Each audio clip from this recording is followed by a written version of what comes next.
السلام علیکم۔ کراچی میں بیوی اور 3 بیٹیوں کا لرزاخیز قتل، زخمی والد نے اعتراف جرم کر لیا۔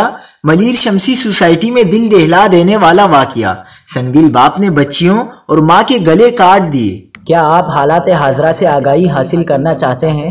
خبر کے پیچھے چھپے اصل حقائق جاننا چاہتے ہیں تو ابھی سبسکرائب کیجئے جلمل پاکستان کو اور ساتھ ہی گھنٹی کے نشان پر کلک کر دیں۔ ملزم نے بتایا کہ معاشی پریشانی کی وجہ سے اکثر بیوی سے اس کا جھگڑا ہوتا تھا، جس کی وجہ سے بچیاں پریشان ہوتی تھیں۔ نقصان کے بعد سرمایہ دار اپنی رقم کی واپسی کا تقاضا کر رہے تھے، لیکن پیسے نہ ہونے کی وجہ سے ملزم فواد بہت زیادہ ڈپریشن میں رہتا تھا اور بیوی سے جھگڑے معمول بن گئے تھے۔ ایس پی ملیر نے مزید بتایا کہ وقوعے سے کچھ دیر قبل بھی میاں بیوی کے درمیان جھگڑا ہوا تھا اور اس کی بڑی بیٹی نے کہا کہ آپ لوگوں کے جھگڑے کے باعث ہم بھی پریشان رہتے ہیں۔ 2 چھوٹی بیٹیاں وقوعے کے وقت چارپائی پر سو رہی تھی۔